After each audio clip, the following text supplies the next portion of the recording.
João capítulo 16, verso 7 ao 13, diz assim: Todavia, digo-vos a verdade, que vos convém que eu vá, porque se eu não for, o Consolador não virá a vós, mas se eu for, enviá-lo-ei. E quando ele vier, convencerá o mundo do pecado e da justiça e do juízo. Do pecado, porque não crê na justiça,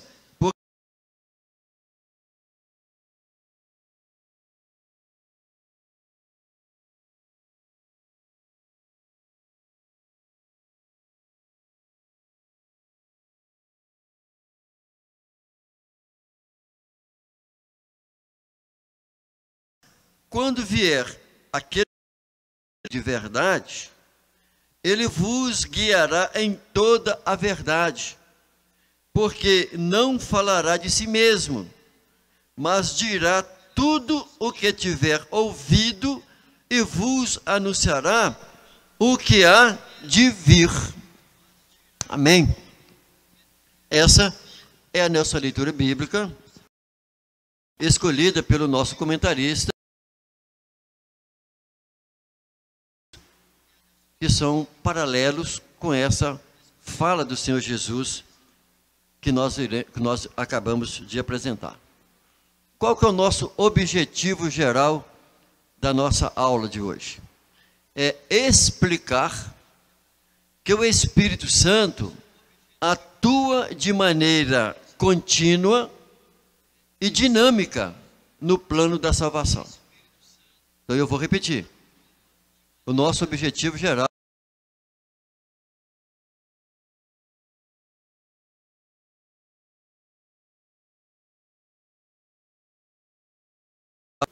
e dinâmica no plano da salvação.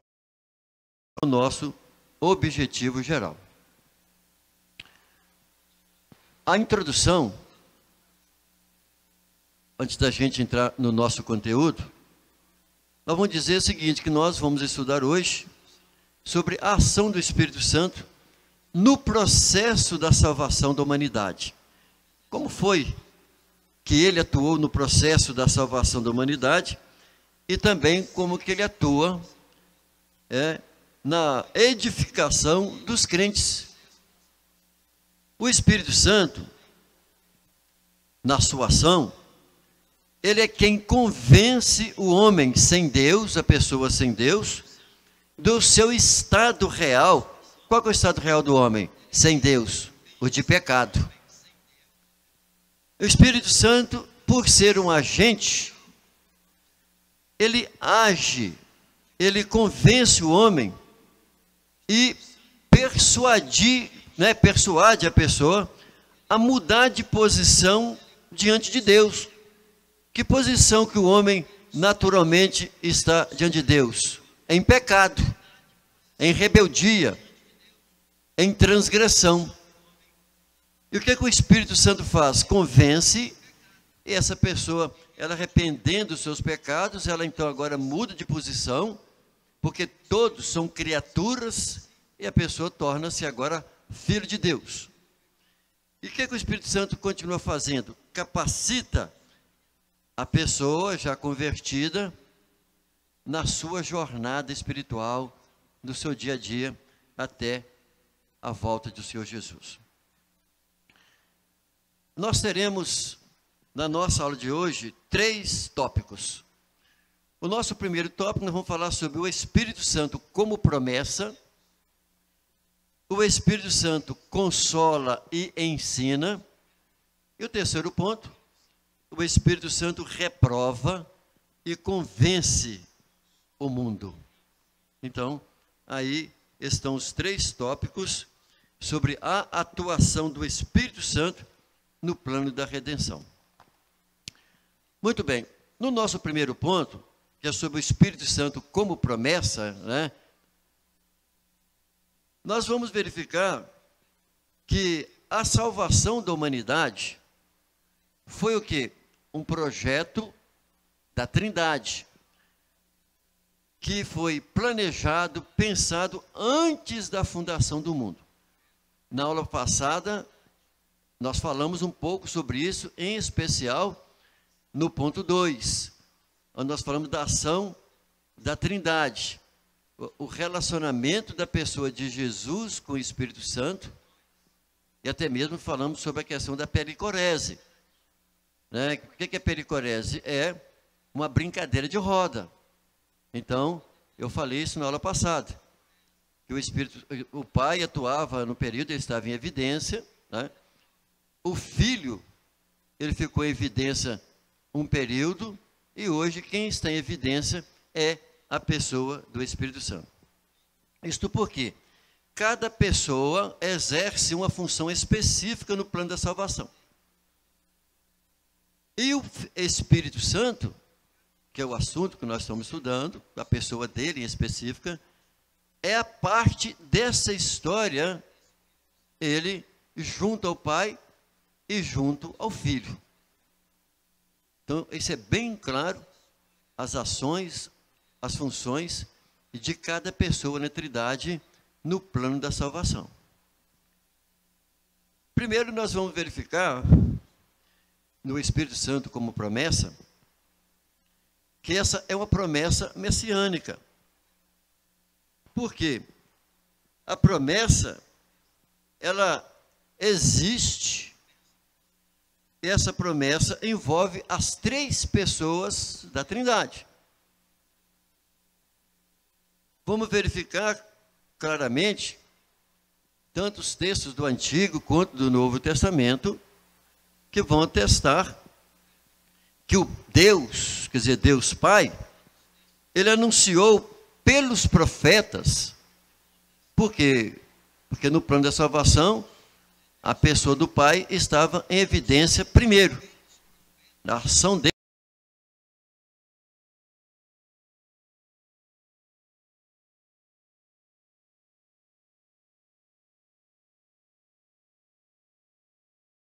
Salvador da humanidade.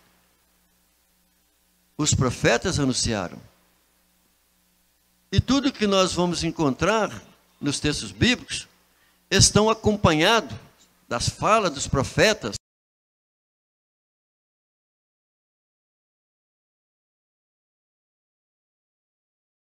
Espírito Santo. O livro de Isaías, não somente Isaías, mas os textos, tanto vamos encontrar também vários textos no Pentateuco. Mas quando nós olhamos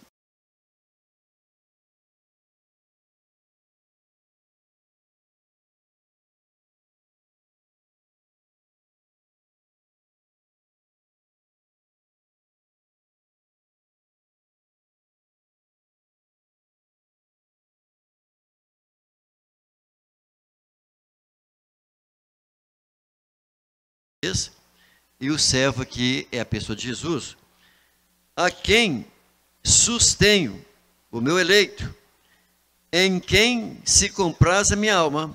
Olha o que diz o texto agora, na sequência.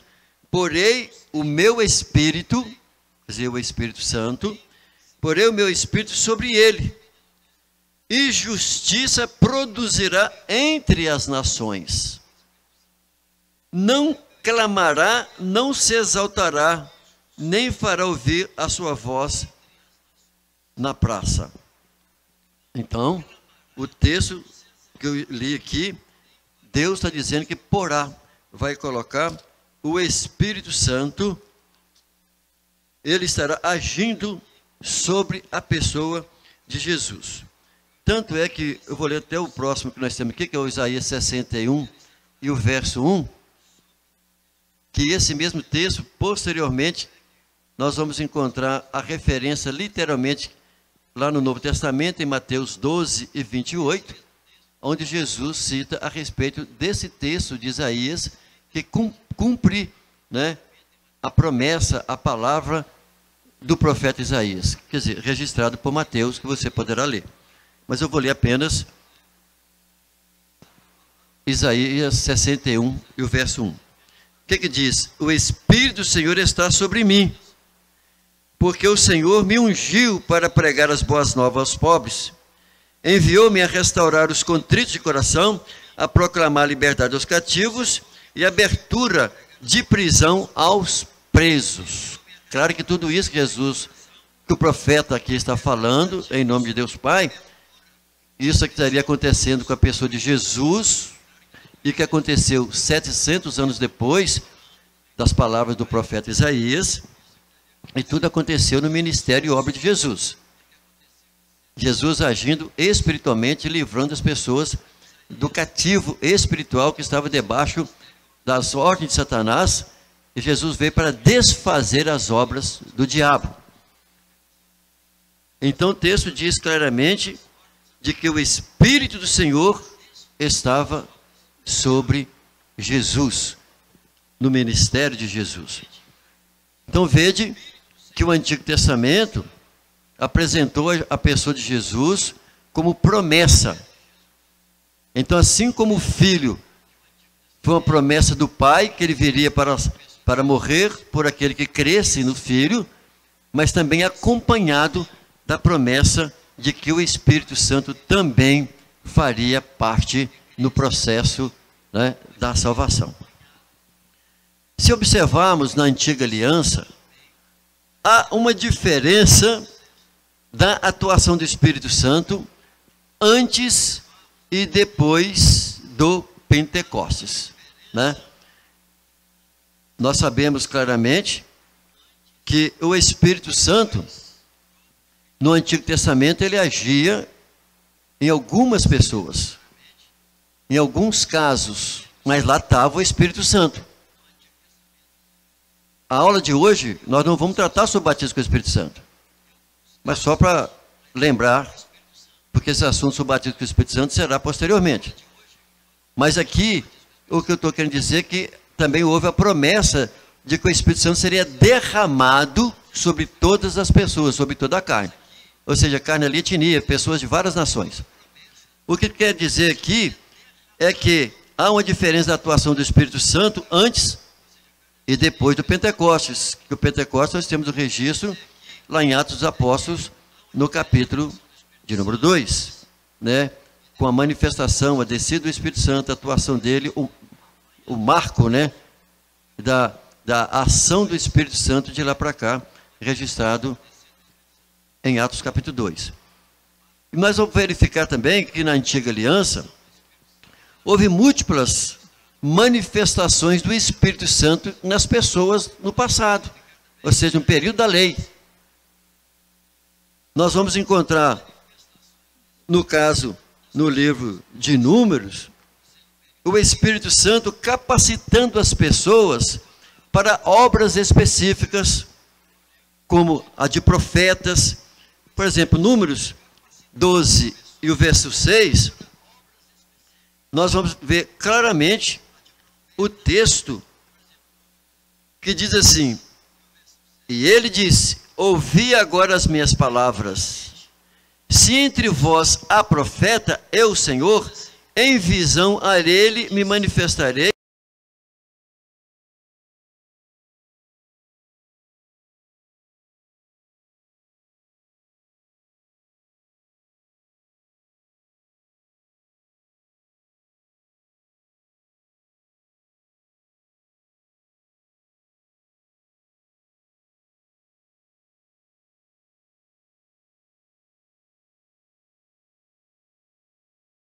Prender Israel das garras, né, das peias daquelas nações que muitas das vezes vinham para oprimir o povo de Deus.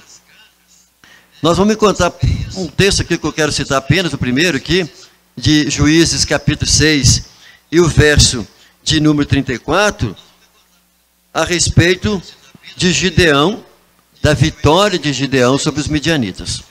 Mas o versículo 34 diz assim: então o Espírito do Senhor revestiu a Gideão. Então aqui está o Espírito Santo revestindo, dando poder a Gideão, o qual tocou, e os aberritas se ajuntaram após ele.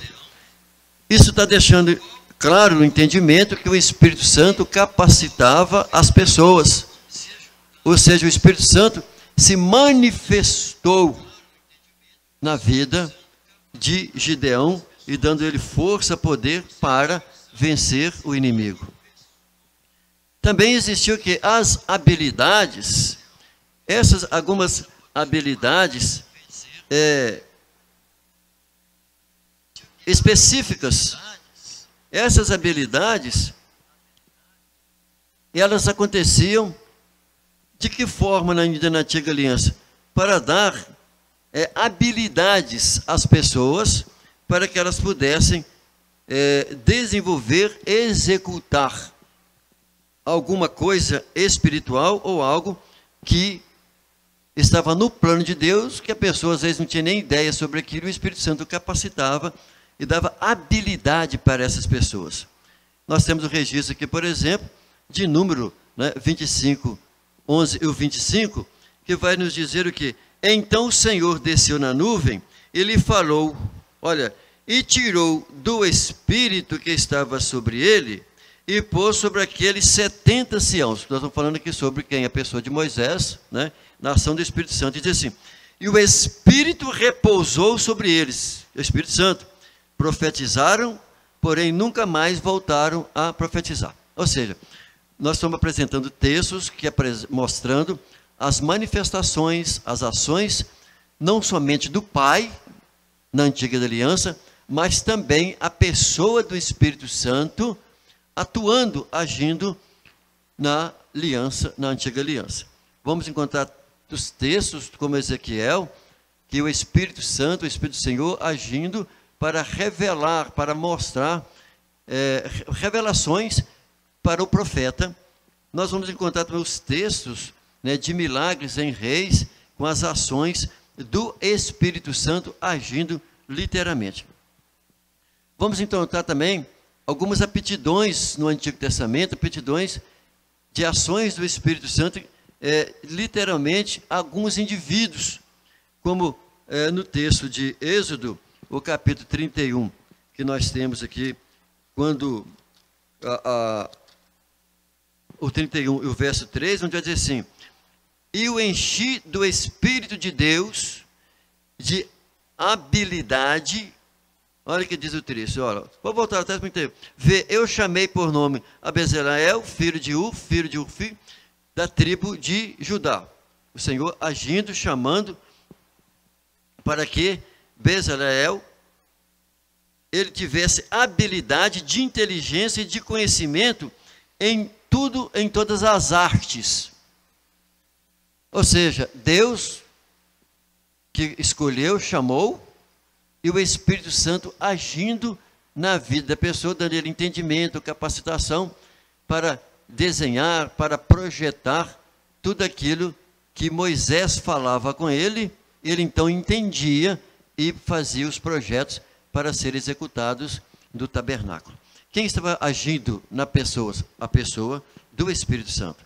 Nós vamos encontrar também no livro de Juízes, no caso de Otiniel, ali o Espírito Santo capacitando a Otiniel para que ele tivesse condições de agir como militar, que não era ele anterior. Então, Juízes 3 e 10 nos diz assim, veio sobre ele, Otiniel, o Espírito do Senhor e julgou a Israel.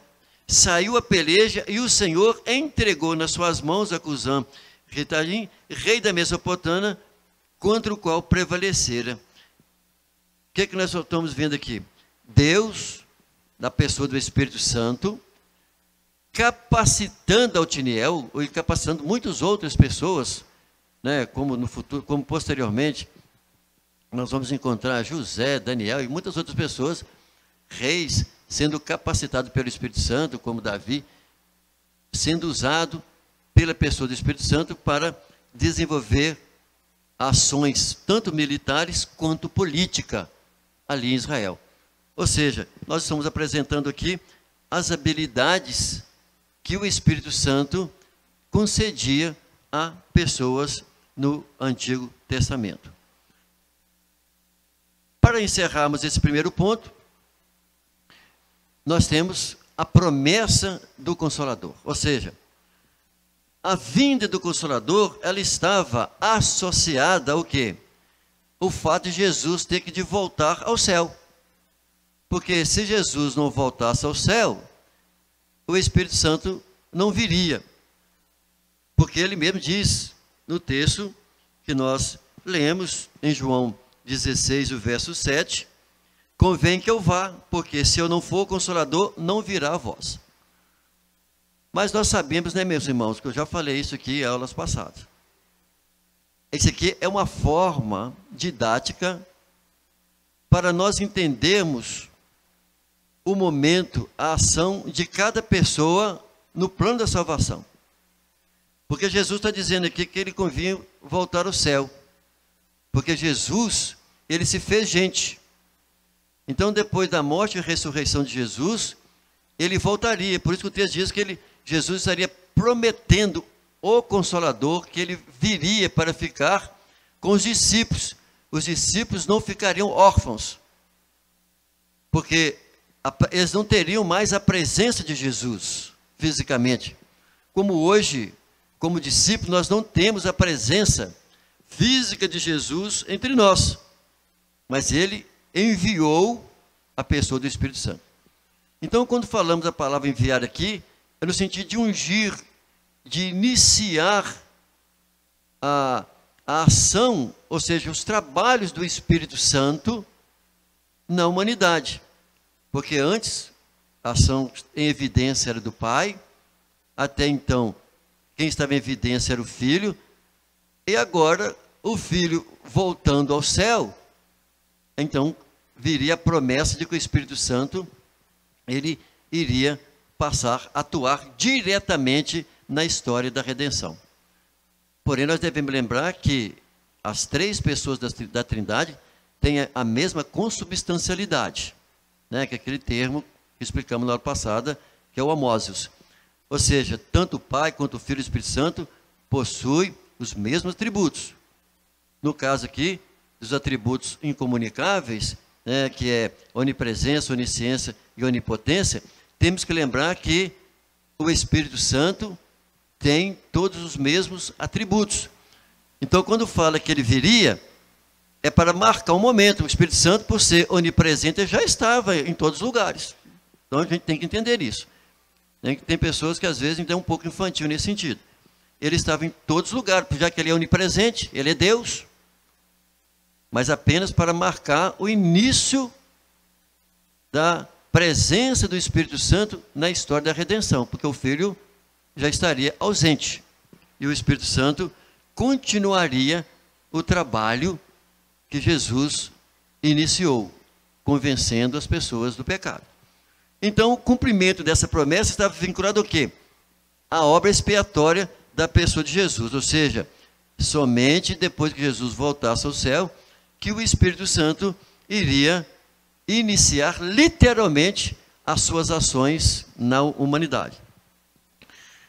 Jesus mesmo, ele diz isso, que ele tinha muito o que ensinar os discípulos, porque o tempo de 3 anos não foi suficiente, só que eles, os discípulos, não estavam ainda preparados, capacitados, ou seja, para ouvir sem a ação do Espírito Santo.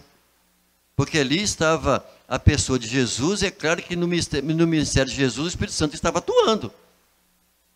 Quando Jesus expulsava demônio, quem fazia a ação lá era o Espírito Santo. Quando Jesus curava alguém, quer dizer, quem estava fazendo a ação da cura era a pessoa do Espírito Santo.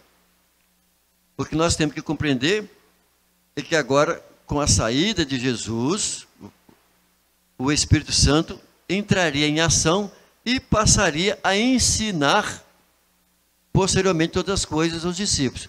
Porém, como ainda Jesus estava presente, e se ele falasse muitas coisas, os discípulos não estavam preparados para ouvir.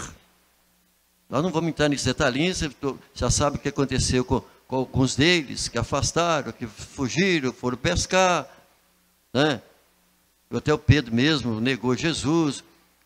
Mas o que nós estamos querendo colocar aqui é que Jesus disse que tinha muita coisa para ensinar os discípulos, e eles não poderiam. Mas assim que o Consolador, ele viesse a atuar na vida dos discípulos, aí ele iria consolar. O Espírito Santo Paráclito, ele iria consolar, confortar os discípulos do Senhor Jesus. E ele fez isso, o Espírito Santo, e continua fazendo na igreja do Senhor Jesus. Indo para o segundo ponto, porque nós falamos a respeito de quê? O Espírito Santo como promessa. E ele, para descer, para vir e iniciar o ministério dele, Jesus teria que voltar ao céu. Então, nesse tópico, o segundo, nós vamos tratar sobre o Espírito Santo consola e também ensina. É isso que nós vamos lidar aqui. Por quê? Porque o Consolador, que é o Espírito Santo, ele é enviado pelo Pai em nome de Jesus. Porque Jesus falou que eu rogarei ao Pai. E ele enviará o Espírito Santo. Então veja que as três pessoas da Trindade estão bem claras aí. Para fazer o quê? Para ensinar os discípulos e lembrar os discípulos de tudo, né, que Jesus havia falado com ele. E além do mais, o que o Espírito Santo ia fazer? O Espírito Santo ia testificar da pessoa de Jesus, dar testemunho e sequência daquilo que Jesus iniciou, que era a obra da salvação. Veja que o versículo de número 7, aqui do capítulo 16, em apreço da nossa aula, do nosso texto bíblico básico, o que Jesus está dizendo aqui? Enviá-lo-ei. Jesus diz que irá enviar quem? O Consolador. O texto, olha lá, diz assim: todavia digo-vos a verdade que vos convém que eu vá, porque se eu não for, o Consolador não virá a vós, e enviá-lo-ei. O que significa a palavra, então, na tradução do grego para o português? Essa palavra no grego é paráclito. Nós temos uma junção de duas palavras. Pará é uma preposição. E essa preposição quer dizer o quê? Ao lado de. Pará significa ao lado de. Enquanto nós temos a palavra kaléu, que é um verbo, esse verbo kaléu, o que significa a palavra kaléu? Chamado, ou chamar, mas também tem sentido de advogado, tem o sentido de defensor, de ajudador, para essa palavra.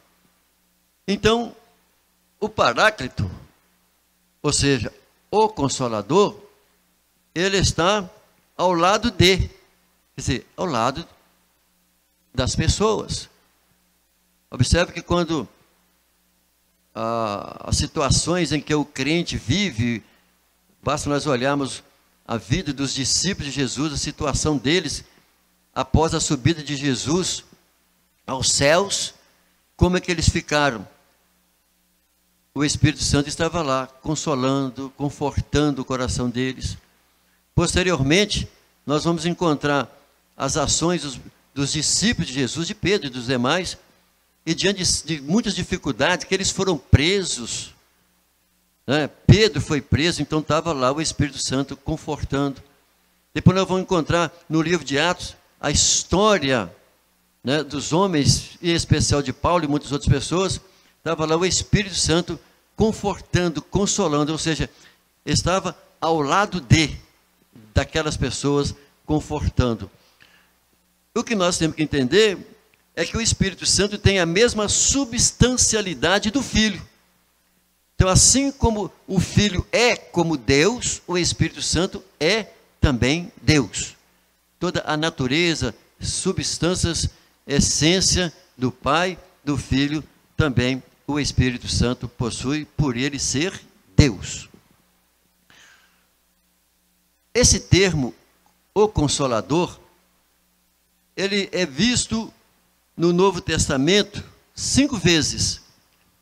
E dessas 5, 4 vezes refere literalmente a pessoa do Espírito Santo como o Consolador. E nós vamos encontrar apenas uma passagem, né, lá em 1 João capítulo 2 e 1, falando que Jesus é o advogado, ou seja, lá o termo é paráclito, ou seja, também o mesmo Consolador. Por isso que Jesus disse, eu vou enviar o outro Consolador. Então mostrava o quê? Que ele, Jesus, também é um Paráclito. Ele também é um Consolador. E o Espírito Santo também é Consolador. O que vamos entender que essa palavra, né, esse termo, esse vocábulo, no grego, Paráclito, significa o quê? Tem um sentido de alguém chamado para estar ao lado para ajudar. Então a palavra Paráclito tem exatamente esse sentido, de alguém chamado, né, que foi chamado para estar ao lado de alguém ou de uma pessoa para ajudar essa pessoa. Esse é o ministério do Espírito Santo, o ministério do Consolador, de confortar. É esse o papel do Espírito Santo em específico. Segundo aspecto, nós vamos verificar, além de Consolador, ele é também o Ensinador. Quando nós olhamos para os textos de João, no capítulo 14, o verso 26, nós vamos encontrar exatamente o que você tem na tela. Mas aquele Consolador, olha o que Jesus fala, o Espírito Santo, que o Pai enviará em meu nome, vos ensinará todas as coisas e vos fará lembrar de tudo que eu tenho dito. Então, o papel do Espírito Santo também é de ensinar. Ele estaria ensinando os discípulos coisas que eles ouviram de Jesus, mas que não estavam compreendendo. Quantas coisas nós lemos na palavra do Senhor e não compreendemos de imediato? Então nós vamos depender da pessoa do Espírito Santo para ele nos ensinar. E nos ensinar o quê? E nos fazer lembrar de quê? Das coisas que estão na palavra, que foram ditos na palavra. Por Deus, no Antigo Testamento, ou por Jesus, no Novo, enfim. O que está na palavra, ele vai nos fazer lembrar. Então, isso significa que é o Espírito Santo quem nos ensina. Na verdade, é ele que nos dá as orientações, ele que nos ensina coisas que a gente, às vezes, nem imaginava de um momento para o outro. O Espírito Santo, ele nos ensina. Isso acontece muitíssimo quem tem o ministério de ensino. Quantas das vezes o ensinador, ou o pregador, né, o pastor, mas em especial ao doutor, aos mestres, quando ele está ensinando, ministrando, o Espírito Santo o capacita para coisas que às vezes ele desconhecia até então, e faz ele entender de textos que ele já leu. E o Espírito Santo o ensina naquela hora. Dá ele inteligência, entendimento, para ele ligar coisas com coisas, mas coisas com coisas nas Escrituras que ele tem conhecimento. O Espírito Santo, no contrário, terá que revelar para ele, né? Mas é coisa que ele tem conhecimento. Veja o que nos diz 1 Coríntios 2 e 13, vai dizer assim: disso também falamos, não com palavras de sabedoria, mas com as que o Espírito Santo ensina. Paulo falando, comparando as coisas espirituais com as espirituais. Paulo está explicando aqui para a igreja de Corinto, de que as coisas que ele fala não são de sabedoria humana, mas são coisas, orientações que recebe, que o Espírito Santo ensina. Olha, o pregador, ele lê um texto da palavra do Senhor e prega, faz uma exposição da palavra, como está acontecendo aqui agora com esse tópico, com esses tópicos que eu estou fazendo. O que o Espírito Santo faz? Ele orienta, ele ensina o pregador, ele ensina o mestre, o evangelista, como ele deveria ou como ele deve desenvolver. Ele que ensina, faz lembrar de um texto lá do Antigo Testamento. Esse é o papel do Espírito Santo, porque nós oramos, pedimos ao Senhor em espírito, e o Espírito Santo nos leva para textos nas Escrituras, para entendermos e fazer conexão entre um texto e o outro. Paulo então está dizendo, quem ensina é o Espírito Santo, ele está ali presente, porque nós sabemos que o Espírito Santo habita, ele mora em nós. Então o Espírito Santo, ele é como quem? Ele é como Jesus, tendo a mesma substância, glória, poder e majestade.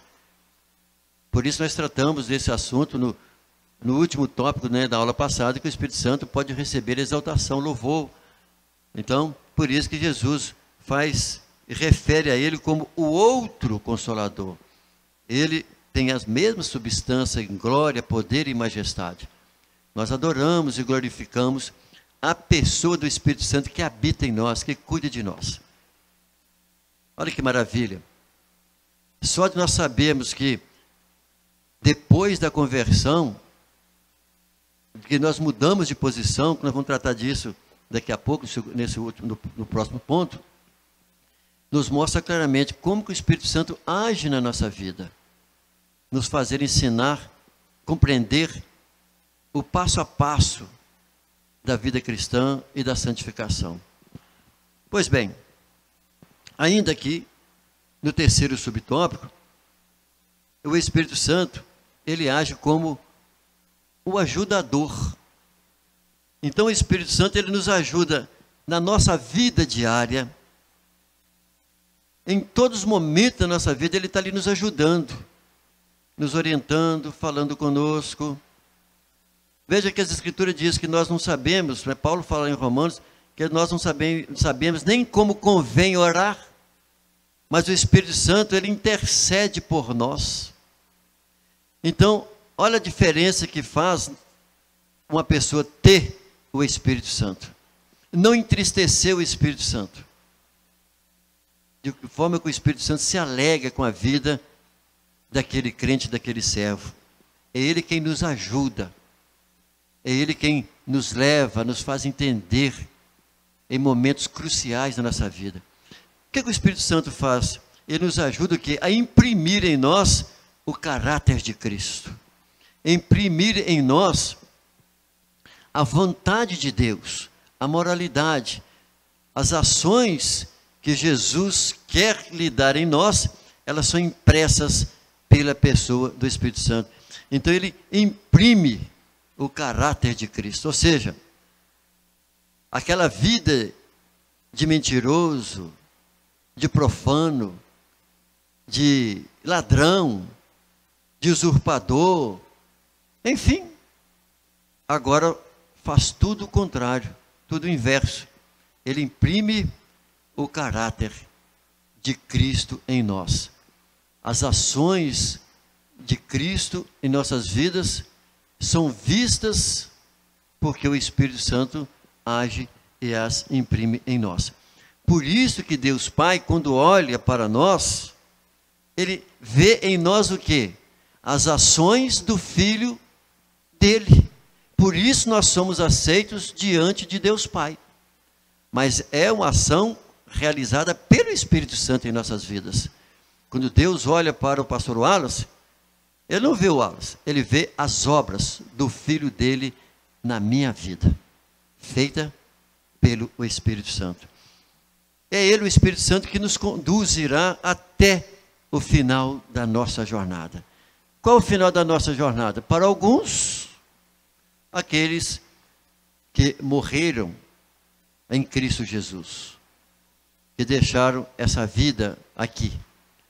Mas para os outros, como Paulo diz, para nós que estamos vivos, nós seremos arrebatados no piscar de olhos. Esse é o fim da nossa jornada. Aqueles que morreram em Cristo e para os que serão arrebatados. Ele então nos ajuda e nos ajudará até o final da nossa jornada espiritual.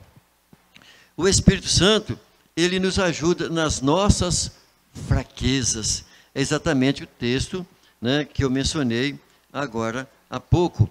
Ele ajuda nas nossas fraquezas, porque nós não sabemos como convém. E aí, ele nos ajuda. A gente vai entender o que ele está falando.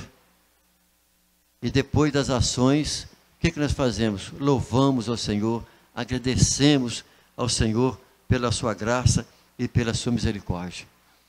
Por isso que Jesus, registrado por João, no capítulo 14, verso 26, ele diz ele vos fará lembrar de tudo que tenho vos dito.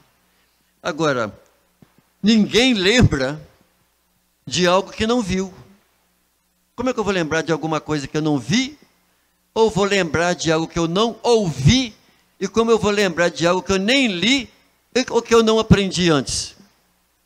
Então, para lembrar, precisa estar na memória, ou visto, ou ouvindo, ou lendo. Precisa estar na memória. Então é isso que está dizendo. Ele nos ajuda a lembrar daquilo que temos conhecimento. Por isso que nós temos que estudar a palavra de Deus. Ter o nosso período de leitura bíblica. Abrir a palavra do Senhor, estudar a palavra do Senhor. Normalmente no início do ano, muitos obreiros, pessoas, até mesmo os grupos nossos, dos gestores da Escola Bíblica Dominical, alguns irmãos colocam lá a sugestão de leitura bíblica anual. E alguns irmãos que estão lendo a Bíblia com meses. Há muitas sugestões. Para quê? Para a gente ler a Bíblia de Gênesis e Apocalipse, em um ano, ou em 4 meses, né, em 6 meses. É importante a leitura de Gênesis e Apocalipse, muito importante. Mas também nós precisamos estudar a Bíblia de maneira sistemática.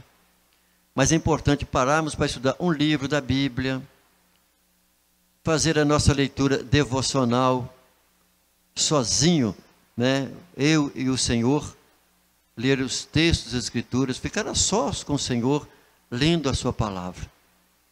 E o Espírito Santo vai nos fazer lembrar daquilo que a gente conhece. Quem não lê a Bíblia, o Espírito Santo vai fazer lembrar de quê? Ou quem não ouve, vai fazer lembrar de quê? Se a pessoa não escutou nada, não leu nada, então não tem como fazer lembrar. Mas ele lembra. Aquele que estuda a palavra do Senhor, ele nos faz lembrar. E ai de nós, se não fosse o Espírito Santo, em todos os sentidos da nossa vida. Mas no caso que nós estamos trabalhando aqui agora, ele é o nosso ajudador e está constantemente nos ajudando e nos fazendo lembrar das coisas que Jesus mencionou ou o Pai mencionou. Pois bem, já estamos caminhando para o nosso terceiro ponto. Como eu disse no início da aula, é um assunto sem complexidade. Para nós, assembleanos, estamos sempre lidando com esse conteúdo. O nosso terceiro ponto, vamos tratar sobre o que o Espírito Santo reprova e convence o mundo. Olha, veja que após a obra da redenção, lá no Calvário, realizado por Jesus na cruz, então o Espírito Santo veio, porque foi a promessa, nós acabamos de estudar, para fazer o quê? Para convencer o mundo do pecado, as pessoas do pecado, da justiça e do juízo. Então, quem é que persuade? Quem é que convence o homem que ele é um pecador? E quem é que vai convencer o homem da justiça e do juízo? Ou seja, do julgamento? É o Espírito Santo. Porque o homem sem Deus, ele não tem ideia do risco que ele está correndo. O homem sem Deus não tem ideia de para onde ele vai na eternidade. Ele não tem. Tanto que muitos ignoram, pensam que nem existe eternidade, morreu, acabou tudo. É o Espírito Santo quem vai convencer essa pessoa. Porque ser humano nenhum consegue convencer outro ser humano. Por mais que nós preguemos, porque você vê que o texto lá de Mateus 13 diz o seguinte: o semeador saiu a semear. O papel nosso é semear, ou seja, lançar a palavra, pregar a palavra. A ação de convencer a pessoa é o Espírito Santo. É ele quem persuade a pessoa do pecado. Vamos iniciar então no nosso primeiro subtópico, onde ele convence o mundo do pecado. Por isso que quando nós vemos o versículo de número 9, que fala assim: porque convence do pecado porque não crê em mim. 16 e 9. Esse termo, né, esse verbo convencer, é o que? Persuadir. Mas persuadir quanto ao quê? quanto ao pecado. Exatamente isso, ou seja, quanto à incredulidade, porque não creio no Filho. É exatamente isso, do pecado, porque não creio em mim. Em mim quem? Na pessoa de Jesus. Porque não há outro Salvador a não ser Jesus. Não há outro caminho para a salvação a não ser Jesus. Por que isso? Porque Deus, olhando, ele não viu nenhum justo sequer, nenhum que fizesse o bem. Por isso, Jesus, o Filho de Deus, foi enviado sem pecado, e viveu sem pecado, e morreu sem pecado. Por isso, a obra vicária, ela foi perfeita. Porque todas aquele sangue de animais, de bodes, de ovelhas e de cordeiros, só tinha a condição de cobrir o pecado da pessoa, mas não tinha como salvar, porque sangue de bode não salva ninguém. Que era um mandamento exigido pelo Senhor lá no Antigo Testamento, mas todo aquele sangue representava, tipificava a pessoa de Jesus. Porque somente Jesus, a obra dele, porque ele é justo, o justo justificador. Somente a obra de salvação, a obra vicária de Jesus é que foi aceita por Deus Pai. Então, a função do Espírito Santo é convencer as pessoas do pecado. Ou seja, Wallace, você é um pecador, você comete pecado. Você é incrédulo, Wallace. É isso. Fulano, o Espírito Santo está ali falando, fulano, você não crê no Filho, na obra vicária do Filho. A pessoa fala assim, mas eu creio em Deus, mano. Crer no sentido de saber que Ele existe não é suficiente. Não é suficiente.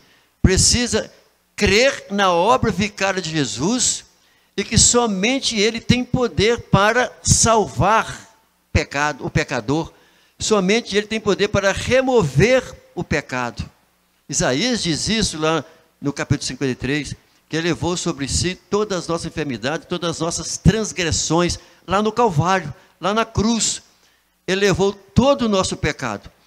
O Espírito Santo, o que Ele quer fazer? Ele age convencendo a pessoa do pecado que ele comete e que ele nasceu com ele, porque todos nós nascemos pecador.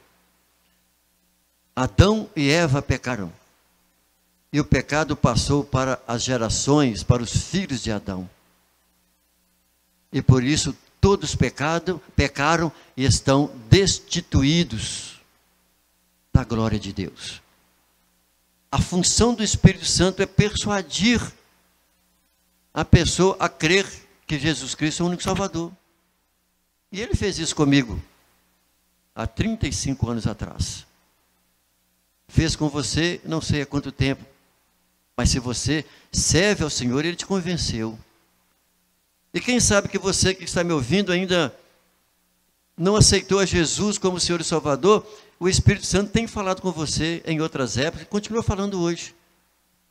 Ou aquele que foi e viveu na presença do Senhor, que abandonou a fé, o Espírito Santo está tentando trazer essa pessoa de volta ao Pai, aos braços do Pai.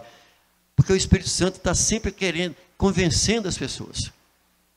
Aquele que nós chamamos de desviados, que você desviou dos caminhos do Senhor. Então está lá, volta filho meu, volta filho meu. É o Espírito Santo persuadindo, convencendo, para que essa pessoa arrependa dos seus pecados e volte à posição de filho de Deus. Porque não era filho, era apenas criatura. Todos são criaturas, mas filhos têm que passar pelo novo nascimento que Jesus ensinou a Nicodemos, registrado no capítulo 3 de João. Então o Espírito Santo torna a pessoa que consciente do seu estado de miséria espiritual. Porque ele diante de Deus é um réu. O pecador diante de Deus é um estado miserável, espiritualmente falando. Ele é um réu diante de Deus e ele precisa ser libertado. E o Espírito Santo é que leva essas pessoas a reconhecer a Jesus como seu Salvador. É Ele, o Espírito Santo, quem faz isso. Mas ninguém faz. Nós só podemos pregar, ensinar, orientar, falar a respeito, mas quem convence, quem me convenceu, quem convenceu outras pessoas e consegue convencer, persuadir, é o Espírito Santo. Por isso que Tito 3:5 fala assim: não por obras de justiça que houvéssemos feito. Por quê? Que Isaías fala que a justiça do ser humano é como trapo de imundícia. Então, não por justiça que houvéssemos feito, mas segundo a sua misericórdia, Ele nos salvou mediante a lavagem da regeneração e da renovação pelo Espírito Santo. Então, essa é uma ação espiritual. O Wallace era um pecador e continua sendo, mas eu vivia no pecado. Mas a partir do momento que eu entreguei a minha vida ao Senhor, eu continuo pecador? Continuo. Só que eu não continuo praticando o pecado. Essa é a diferença. Então, Ele me levou a reconhecer a Jesus como seu Salvador, como meu Salvador. Literalmente, isso aconteceu pela ação do Espírito Santo na minha ou na nossa vida. Na sequência, no verso 10, quer dizer, primeiro ele convence a pessoa do pecado, da sua incredulidade, e que ele precisa ser removido daquele pecado que nasceu com ele, que é chamado, por Agostinho de pecado original. Mas também no verso 10 nós vamos encontrar claramente que o Espírito Santo convence o mundo da justiça. Olha o que diz: que convence da justiça, porque vou para o meu Pai e não me verei mais. Ele convence o mundo da justiça. Quando se fala em justiça, o que é que vem à nossa mente? Vem à nossa mente o merecido castigo, a punição por algo de errado que alguém fez. Ele foi injusto. Então, quando se fala de justiça, literalmente, é punição, é um castigo por algo de que aquela pessoa fez. A justiça de Deus, ela anda de mãos dadas com a sua misericórdia. Deus, o que ele age? Ele se compadece por nós e nos oferece o perdão total ao pecador que se arrepende. Por quê? Porque eu estou sem Deus, o Senhor não habita em mim. O homem sem Deus, o homem que está no pecado, o Espírito Santo não habita nele. Tem que ser removido, tem que ser tirado, para que o Espírito Santo atue e habite naquela pessoa. Então veja que a justiça de Deus, ela anda de mãos dadas, ou seja, ela anda de mão dada com o quê? Com a misericórdia. Porque Deus é justo, Ele aplica a justiça, mas ao mesmo tempo Deus é misericordioso e Ele quer restaurar, por isso que Ele compadece de nós, e quando a pessoa se arrepende, Ele oferece o perdão total de quê? O perdão da dívida.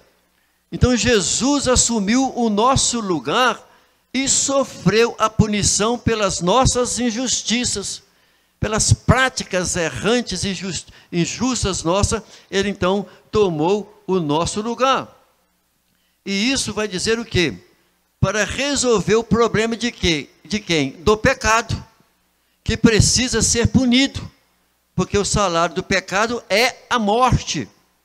O pecado tem que ser punido. Jesus se entregou para cumprir o quê? A exigência da sua perfeição. Então Jesus se entregando e morrendo por nós, a justiça foi feita, cumprida nele, na pessoa de Jesus. Não na pessoa de quem aceita Jesus. Não no homem, mas na pessoa de Jesus. Por quê? Porque ele pagou com a morte o preço da dívida que a humanidade tem para com Deus. Então, quem pagou por mim, pelos meus pecados, foi a pessoa de Jesus. Jesus cumpriu toda a justiça e graças a quem? A Ele. O homem, então, pode ser justificado pela fé, por causa daquilo que Jesus fez por mim lá no madeiro, morrendo no meu lugar. A morte de Jesus trouxe e traz para aquele que crê no Filho de Deus, como único e suficiente Salvador, a vida. Então, é o Espírito Santo que convence o homem dessa situação. Ele, às vezes, não compreende tudo isso. É tão interessante que, mesmo eu sendo nascido no Evangelho, filho de crente, que ia na igreja, mas que abandonei a casa do Senhor e vivi 10 anos fora da presença do Senhor, eu só tinha conhecimento sobre Deus, a respeito de Deus, que meus pais falavam, que eu via na igreja, mas eu não tinha experiência, pessoalmente com Deus. O dia que eu aceitei a Jesus como o meu Senhor e Salvador, Ele me convenceu, o Espírito Santo, me convenceu do meu estado de pecado. Mas o interessante é que ainda eu não tinha um conhecimento tão claro da minha situação de pecador. Agora imagina a pessoa que nem nasceu no Evangelho, que nem não conhecia nada do que eu conhecia. Mas no dia que eu aceitei Jesus, eu não tinha muita ideia da minha situação, não. Eu só fui compreender o meu estado, a situação que eu vivia nela, dias depois. O Espírito Santo foi me ensinando, foi me mostrando. Aí eu passei a ter asco, nojo das práticas minhas. Quantas vezes eu chorava, um choro de alegria e tristeza ao mesmo tempo. Chorava de alegria que o Espírito Santo me tirou do lamaçal, daquela vida que eu vivia, horrível. E quantos milhões ou bilhões de pessoas estão lá, no mesmo estado que o Wallace viveu? O Espírito Santo está convencendo estas pessoas do seu estado. E depois da nossa conversão que nós vamos entendendo como Deus foi maravilhoso conosco. Deus nos amou, Jesus nos amou no pecado, daquela vida de pecado que nós estávamos, e Ele nos resgatou de lá, com a ação do Espírito Santo em nossas vidas. Então, por meio dele, que todos nós chegamos à convicção de que nós necessitamos da salvação. Dele quem? Do Espírito Santo. Ele quem nos convence. Olha o que diz em 1 João 2:1. O Espírito Santo, o que ele faz? Ele nos leva a Jesus, que também é o nosso advogado. Ele nos leva a Jesus. Temos um advogado para com o Pai, Jesus Cristo, porque Ele que morreu por nós na cruz. O justo. Então, quando nós aceitamos a Jesus como Senhor e Salvador, o que está acontecendo? Jesus nos justifica diante de Deus Pai. Ele é o justo. Ele é a propiciação pelos nossos pecados. E não somente pelos nossos pecados, mas também pelos pecados de todo o mundo. Ele que tem poder para justificar aquele que se arrepende dos seus pecados. Olha que maravilha a ação do Espírito Santo em convencer o homem do pecado e também da justiça. E por último, nós temos o verso 11 que diz que também convence do juízo, porque já o príncipe deste mundo está julgado. Então, ele convence o mundo do juízo. Ele faz a pessoa compreender que ele seria julgado. Porque Jesus falou isso na conversa com Nicodemos. Aquele que não crer no Filho já está condenado. Se não crer, já está condenado. O julgamento está pronto, já está feito. Toda pessoa incrédula que não aceita o Filho já está condenado. Está lá. É João, capítulo 3, e o verso 17 e 18. Vai esclarecer isso bastante. Por que isso? Porque o príncipe deste mundo está julgado. Ou seja, Jesus está fazendo uma alusão a Satanás, que foi derrotado quando? Com a própria morte de Jesus no Calvário. Então, com a morte de Jesus no Calvário, Satanás não tem poder sobre o homem que aceita Jesus. A morte de Jesus é a nossa vitória e a derrota de Satanás. Juízo fala de quê? Juízo fala de julgamento, é bem claro. Então, esse juízo que nós encontramos aqui refere ao julgamento dos nossos pecados, olha, na cruz de Cristo que foram julgados, e ao mesmo tempo também fala do julgamento de Satanás, que ele foi julgado, porque Jesus com a morte, ele venceu Jesus com a morte e ressurreição, Jesus venceu a morte. Então, vai nos mostrar que ele foi vencido por Jesus na morte e na sua ressurreição. O juízo, é isso que o Espírito Santo faz. Ele nos convence do pecado, da justiça e do juízo. Por quê? Aqui está falando de julgamento. Satanás já está julgado.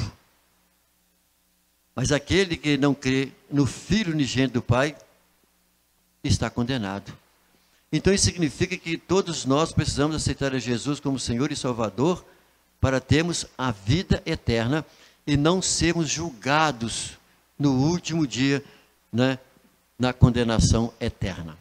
E assim eu quero concluir a minha aula, que nós estudamos e ficamos sabendo nessa aula de hoje, que o sentido de consolador aplicado à pessoa do Espírito Santo atua na igreja para guiar o povo de Deus de forma coletiva e também individual, e também o Espírito Santo age no mundo, no processo da salvação, para convencer as pessoas de que ele é um pecador e de que ele precisa se arrepender dos seus pecados e voltar a uma posição na presença do nosso Deus.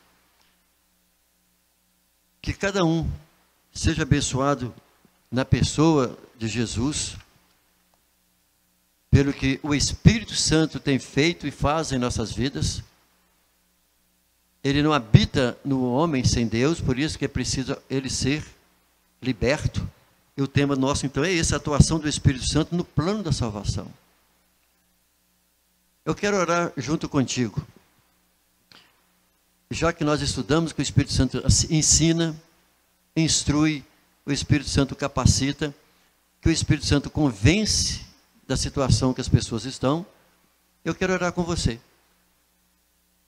E permitir que o Espírito Santo haja na sua vida como servo de Deus. Ouça a voz do Espírito, entenda que o Espírito Santo está lhe falando em momentos cruciais.